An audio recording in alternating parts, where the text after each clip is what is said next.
사회탐구는 암기 과목이 아니라 이해 과목이다의 큰머리 사입니다. 이 뭐 몇 달 만에 강의를 찍는 건지 잘 모르겠는데, 예. 그냥 갑자기 이제 분배적 정의에 대한 설명을 좀 하고 싶어서, 예, 좀 이걸 쉽게 할 수 있는, 아이디어가 떠올라서 강의를 찍습니다. 일단 여러분들 이제 분배적 정의라고 하는 게 뭐냐? 이 분배라는 거는 어떤 재화를 나누는 거잖아. 그쵸, 여러분들? 그 재화를 나누는 것이 어떤 정당하기 위한 원리야, 원리. 예를 들어서 우리가 통상적으로 학생들한테 물어봅니다. 여기 사과 10개가 있다. 만약에 너하고 나하고 둘이서 나눠 먹으면 어떻게 나눠야 되느냐? 그러면 대부분 학생들이 5대5라 그래요. 2명이니까 5대5. 예. 그래서 이런 거 보면서 느끼는 게, 참 우리나라 그 학생들이 사고하는 방식이 상당히 그 사회주의 국가식이구나. 예. 또는 그렇게 가르쳤을 것 같아. 엄마들이 뭐 형제들끼리 이렇게 있으면 꼭 반반씩 나눠 먹게 하잖아. 그런데 실제로 분배는 5대5가 되는 게 아니라 9대1이 되는 경우도 있고, 그렇죠, 여러분들? 그 다음에 10대 빵이 되는 경우도 있고, 8대2가 되는 경우도 있단 말이야. 무슨 말인지 알았어요, 여러분들? 그러면 5대5도 아니면 9대1 아니면 8대2, 10대 빵도 이 분배가 정당하게 되는 원리가 뭐냐는 거야. 정당하게 되는 원리. 예를 들어서 5대5를 정당하게 보는 사람들은 그냥 n분의 1을 기준으로 삼는 거야. 무슨 말인지 알았어요, 여러분들? 이제 재화의 개수를 사람 명수로 나눠서 모든 사람에게 똑같은 양을 주는 게 그것이 정당한 분배 원리다라고 얘기를 하는 거죠. 그럼 이제 우리가 교과서에서 배우는 원리는 크게 3가지, 4가지 정도 있는 것 같아. 첫 번째가 바로 뭐냐면 능력에 따라서 이게 뭐냐? 잘 봐봐. A가 8개를 갖고 B가 2개를 갖는데 이 분배가 정당화될 수 있는 원리가 뭐냐? A의 시험 성적이 80점이고 B의 시험 성적이 20점이야. 그러면 결과적으로 시험을 보는 능력이잖아. 능력치지 시험 성적이라고 하는 건. 그 능력치, A의 능력치가 B의 능력치의 4배니까 재화도 4배를 주는 거야. 무슨 말인지 알았어요, 여러분들? 물론 이 능력에 따른 그 분배적 정의에서 사람들이 많이 문제를 제시하는 게 그런 거지. 4배 능력이 있다고 해서 꼭 그 사람이 4배로 훌륭한 일을 하거나 4배로 훌륭한 업적을 갖는 건 아니다. 그런데 왜 우리 사회는 능력만 가지고 더 많은 재화를 주느냐?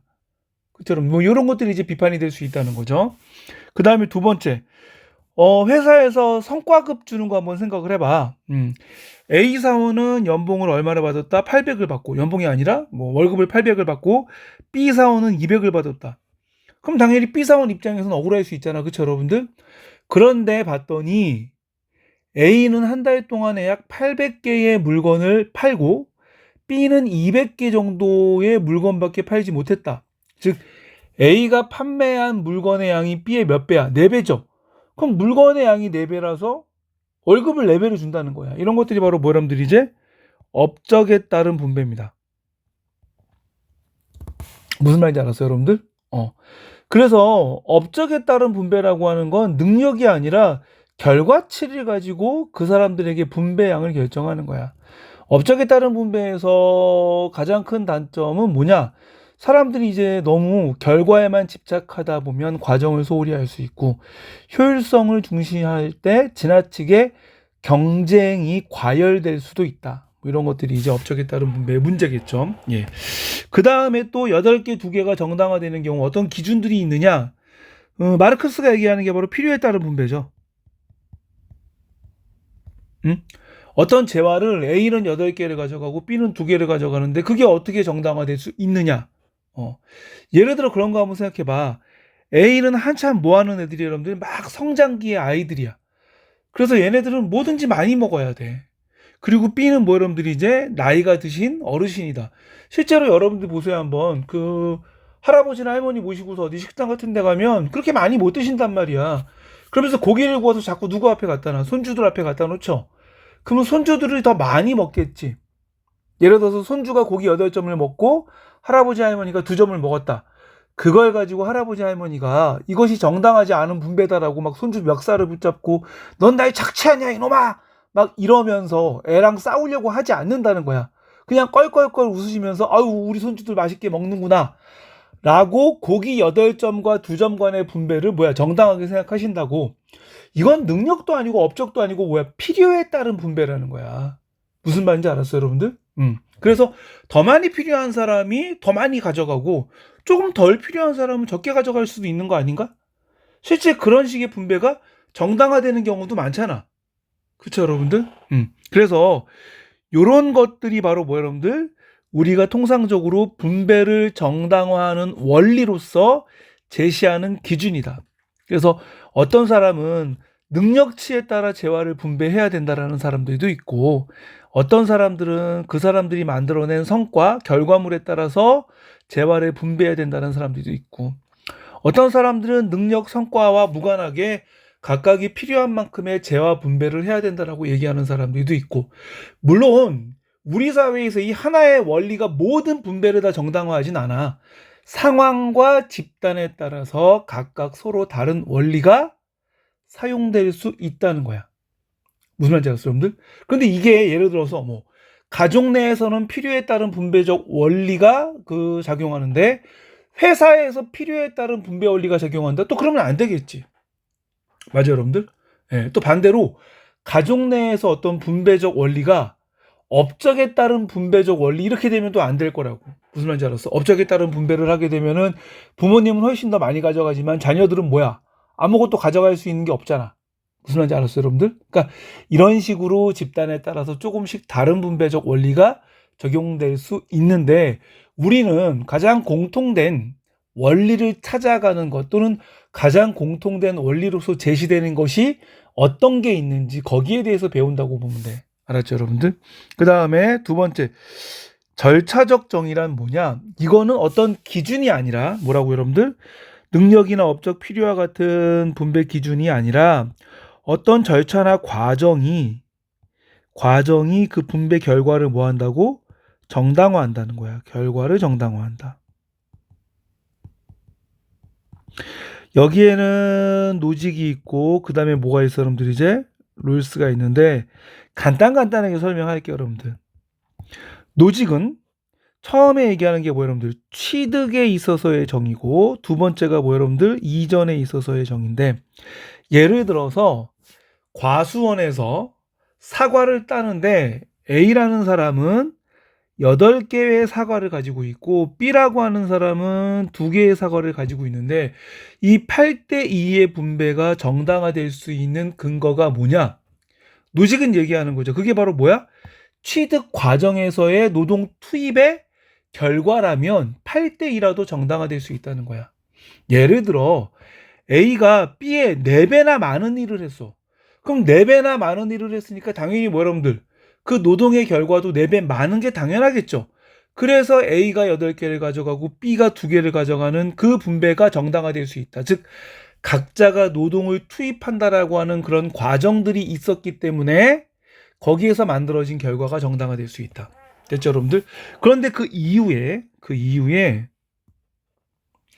A의 사과 개수는 2개가 되고 B의 사과 개수는 8개가 됐어.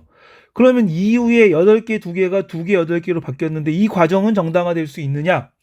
만약에 이 과정에서 A와 B 사이에서 정당한 대가를 지불하고 사과에 대한 교환이 이루어졌다라면 무슨 말인지 알았어?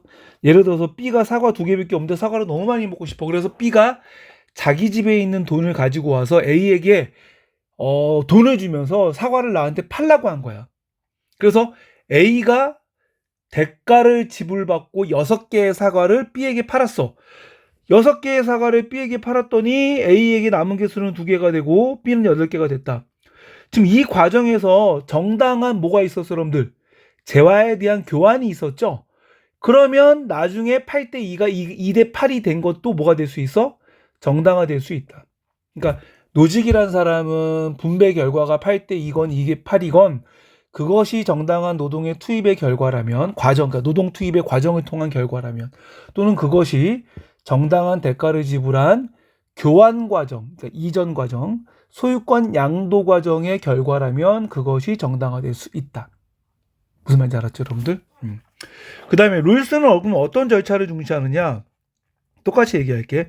8대 2의 결과가 정당화될 수 있는 건 뭐냐? 롤스는 뭐라 그러냐면 이 8대 2가 정당화되기 위한 과정으로서 두 사람 간에 합의의 과정이 있었냐야. 합의의 과정이 있었냐. 그렇잖아. 만약에 A라는 사람이 사과를 따고 B라고 하는 사람이 사과를 따서 둘이 같이 딴 양이 10개야. 근데 A가 B한테 얘기하는 것이 야, 난 사과를 너무 좋아해. 그리고 난 아침마다 막 사과를 먹는데 좀 내가 많이 먹을 수 없겠니? 그랬더니 B가 그러는 거야. 그래? 난 사과 별로 안 좋아하는데 그럼 네가 더 많이 먹어. 그래서 두 사람들이 합의하에 A가 8개를 가져가고 B가 2개를 가져가. 그러면 그게 8대 2라고 하지만 뭐가 될 수 있어? 정당화될 수 있다는 거야. 다만 앞에 전제가 붙지. 무슨 전제가 붙어? 공정한 합의여야 된다는 거야. 공정한 합의. 그래서 이 공정한 합의의 전제 조건으로서 제시하는 게 무지의 배일 상태. 합리적인 인간들, 그리고 사람들은 개인이 처한 어떤 환경들이나 이런 것들에 대해서 잘 모를 때 공정하게 합의할 수 있다. 뭐 이렇게 얘기하죠, 여러분들. 그래서 노직이나 롤스 같은 사람은 어떤 과정을 통해서 분배가 이루어진다라면 그 과정을 통해서 이루어진 분배 결과는 정당화될 수 있다. 그것이 노직은 노동의 투입 과정 또는 정당한 대가를 지불한 소유권 양도 과정. 반면에 롤스는 두 사람 간의 분배에 관한 공정한 합의의 과정. 됐죠, 여러분들? 그러니까 분배적 정의라고 하는 걸 학생들이 대부분 어려워하는 건 이거를 되게 여러분들이 어떤 추상적인 원리에 의해서 이루어지는 뭔가 현실하고는 동떨어진 분배 원리라고 생각하기 때문에 좀 그런 것 같은데 우리 현실에서 실제로 이런 식의 그 분배 원리들이 여러 가지가 다 지금 통용적으로 그러니까 집단 내에서 집단마다 조금씩 다르긴 하지만 여러 가지 집단 내에서 다 사용되고 있다는 거야. 그래서 이걸 현실과 연결시켜서 이해를 하면은 분배적 정의라는 것이 좀 더 추상적이지 않고 구체적이고 그렇죠. 쉽게 이해가 되지 않을까 그런 마음에서 강의를 찍었습니다. 예, 또 언제 찍을지 모르는 강의지만 수고하셨고요. 다음 강의에서 또 만날게요. 감사합니다.